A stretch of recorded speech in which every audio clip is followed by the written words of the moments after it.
അല്ലിയുടെ +2 അവസാന എക്സാമാണെന്ന്. ഇതുകൂടി കഴിഞ്ഞാൽ പിന്നെ പെണ്ണ് ഫ്രീ ആയി.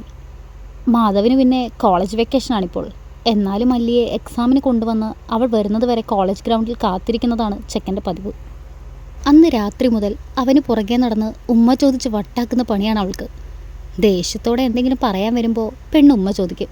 പറയാൻ വന്നത് വിഴുങ്ങി ചെക്കൻ മുഖം തിരിച്ചു പോവും. വീട്ടിലുള്ള ബാക്കിയുള്ളവരോടും അവൻ ദേഷ്യപ്പെട്ടിട്ട് 2 മാസമാവുന്നു. ആരെങ്കിലും വഴക്ക് പറയാനോ എന്തെങ്കിലും എറിഞ്ഞു പൊട്ടിക്കാനോ എടുത്താൽ അപ്പോൾ ഓടിയെത്തും അല്ലി.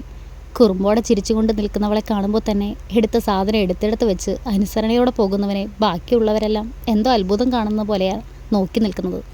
എന്തായാലും അല്ലിക്കൊച്ചിൻ്റെ ഉമ്മ ചോദിക്കലേറ്റിട്ടുണ്ട്. പക്ഷേ KGF പറയുന്ന പോലെ ഹീസ് പ്ലാനിങ് സംതിങ് ബിഗ്. അതൊട്ടും പെണ്ണ് അറിയുന്നില്ല എന്ന് മാത്രം. ഗ്രൗണ്ടിലെ തണൽ മരത്തിന് കീഴെ കണ്ണടച്ച് ബുള്ളറ്റിന് മുകളിലായി കിടക്കുമ്പോൾ എല്ലാം അവനുള്ള നിറയെ അവളുടെ കുഞ്ഞു മുഖമാണ്.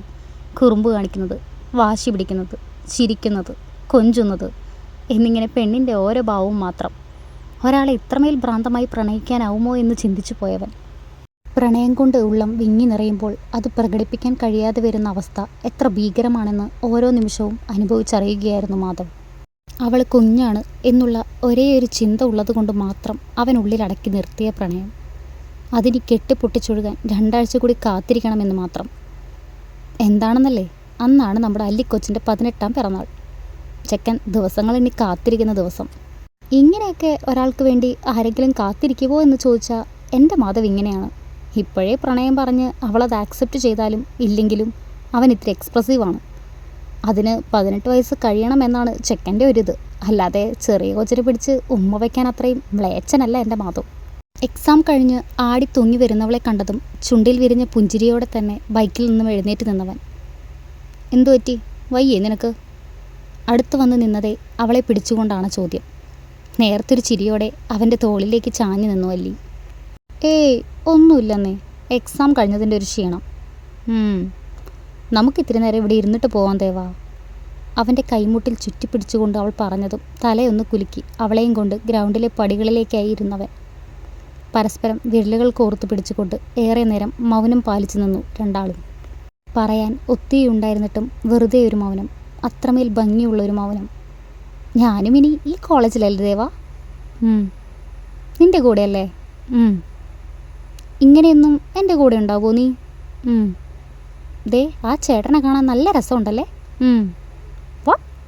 ആദ്യമൊന്നും മൂളിയെങ്കിലും പിന്നെ ബോധം വന്നതുപോലെ അലറിക്കൊണ്ട് അവളോടായി ചോദിച്ചവൻ. ഗ്രൗണ്ടിലായി ഫുട്ബോൾ കളിച്ചു കൊണ്ടിരിക്കുന്ന കുറച്ച് ചെക്കന്മാർക്ക് നേരെയാണ് ഇരുവരും ഇരിക്കുന്നത്. അത്ര നേരം അതൊന്നും ശ്രദ്ധിച്ചിട്ട് പോലും ഉണ്ടായിരുന്നില്ല മാധവ്. അല്ലി പറയുമ്പോഴാണ് അവിടെ തങ്ങളല്ലാതെ വേറെയും ആളുകളുണ്ടെന്ന് പോലും മാധവ് കണ്ടത്. നീ ഇപ്പം എന്താ പറഞ്ഞേ? ഇത്തിരി കലിപ്പോടെ അവൻ ചോദിച്ചതും ചുണ്ടിൽ വിരിഞ്ഞ പുഞ്ചിരി ഒതുക്കി വെച്ചുകൊണ്ട് സാധാരണ പോലെ അവനെ ഒന്ന് നോക്കിയതേയുള്ളൂ അല്ലി. എന്ത്? നീ ഇപ്പം എന്താ പറഞ്ഞേന്ന്? നീ കേട്ടില്ലേ? മറുപടിയും തന്നായിരുന്നല്ലോ.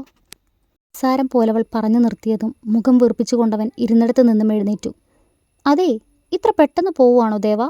ദേ ഈ കളി മുഴുവൻ കണ്ടിട്ട് പോവാന്നേ. വന്ന് കയറടി.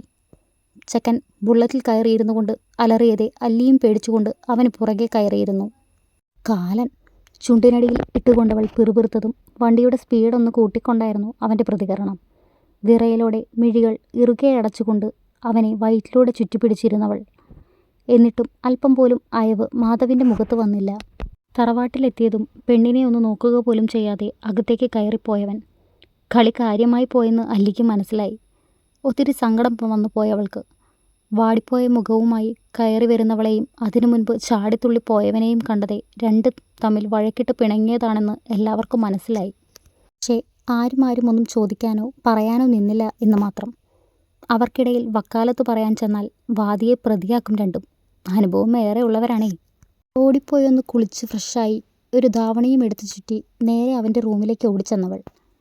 വന്നിട്ട് വേഷം പോലും മാറാതെ ബെഡിൽ അലസമായി കിടക്കുന്നവനെ കണ്ടതേ അല്ലിയിൽ സങ്കടവും കുറ്റബോധവും ഒരുപോലെ നിറഞ്ഞു.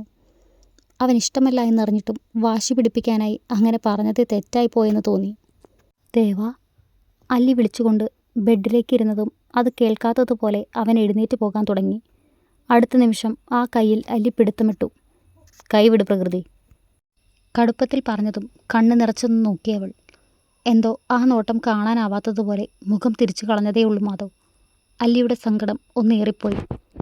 സോറി, ഇങ്ങനെ മിണ്ടാതിരിക്കല്ലേ. എൻ്റെ ദേവയല്ലേ, ഞാൻ വെറുതെ പറഞ്ഞതാ. നീയാണേ സത്യം. അവരാരെയും ഒന്ന് നോക്കിയിട്ട് പോലുമില്ല ഞാൻ. ഏങ്ങിക്കൊണ്ട് പറഞ്ഞതും ഇത്തിരി വെട്ടമൊക്കെ മാധവൻ്റെ മുഖത്ത് വന്നു. സത്യാണോ? എന്താ ദേവാ? കണ്ണൊന്ന് അമർത്തി തുടച്ചുകൊണ്ട് ചോദിച്ചു അല്ലി. നീ ആരെയും നോക്കിയിട്ടില്ലെന്ന് പറഞ്ഞത്? ഞാനാണേ സത്യം. നീയാണേ സത്യം? അവൻ്റെ കയ്യിൽ മുഖം അമർത്തി ചുംബിച്ചുകൊണ്ട് പറഞ്ഞതും കുഞ്ഞൊരു പുഞ്ചിരി ആ അധരങ്ങളിലും വിരിഞ്ഞു. അടുത്ത നിമിഷം അത് മാഞ്ഞു പോവുകയും ചെയ്തു. എന്നെ കാണാൻ കൊള്ളില്ലേ? എന്താ? പെണ്ണിൻ്റെ കണ്ണൊന്ന് മിഴിഞ്ഞു. ആ ചോദ്യം എന്തിനെന്ന് മനസ്സിലാവാതെ അവൻ്റെ മുഖത്തേക്ക് നോക്കി നിന്നുപോയവൾ. പറയ്, എന്നെ കാണാൻ കൊള്ളില്ലേന്ന്. എന്തിനാ ഇങ്ങനൊരു ചോദ്യം ദേവാ? ഉത്തരം പറയടി. ചെക്കൻ വീണ്ടും കലിപ്പായതും വേഗം അതേന്ന് തലയാട്ടി കാണിച്ചവൾ. വാ തുറന്ന് പറ. എൻ്റെ ദേവയെ കാണാൻ ഒത്തിരി നല്ലതാണ്. അല്ലി ഒരു ചിരിയോടെ പറഞ്ഞത് അവിടെയും മുഖം പൂനിലാ ഉദിച്ചതുപോലെ വിടർന്നു. എന്നെ അല്ലാതെ വേറെ ആരെങ്കിലും നോക്കിയാൽ കൊല്ലും നിന്നെ ഞാൻ. എന്നിട്ട് ഞാനും ചാവും. അടുത്ത നിമിഷം വീണ്ടും കലിപ്പോടെ പറഞ്ഞതും പൊട്ടി വന്ന ചിരി കടിച്ചു പിടിച്ചുകൊണ്ടവൾ സമ്മതത്തോലെ തലയാട്ടി. ഇവിടെ ഇരുന്നോ, ഞാനിപ്പോൾ കുളിച്ചു വരാം, ഒന്നിച്ച് താഴേക്ക് പോവാം. ചെക്കൻ പറഞ്ഞുകൊണ്ട് ഒരു ടവലും എടുത്ത് ബാത്റൂമിലേക്ക് കയറിയതും ഒരു ചിരിയോടെ അവൻ കിടന്ന പില്ലോയിലേക്ക് മുഖം അമർത്തി വെച്ച് കിടന്നവൾ. എന്തൊരു കുശുമ്പാണോ എന്തോ. ചുവന്നു വീർത്ത ആ മുഖമൊന്നും ഓർത്തതെ അല്ലി ഒരു ചിരിയോടെ പറഞ്ഞുകൊണ്ട് മിഴികൾ അടച്ചു കിടന്നു. ഇതേ സമയം തന്നെ തറവാടിൻ്റെ ഗേറ്റ് കടന്ന് ഒരു കാർ വന്ന് നിർത്തി. ഉമ്മറത്തായി കാർ വന്ന് നിൽക്കുന്ന ശബ്ദം കേട്ടതും താഴെയുള്ളവരുടെയെല്ലാം ശ്രദ്ധ അവിടേക്കായി.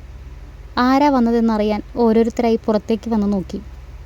ഉണ്ണിയും അച്ചുവും ഒഴിച്ച് ബാക്കിയുള്ളവർ തറവാട്ടിൽ തന്നെ ഉണ്ടായിരുന്നു. കാറിൽ നിന്നും ഇറങ്ങുന്നവരെ കാണെ അത്ഭുതത്തോടെയും സന്തോഷത്തോടെയും എല്ലാവരുടെയും മിഴികൾ വിടർന്നു.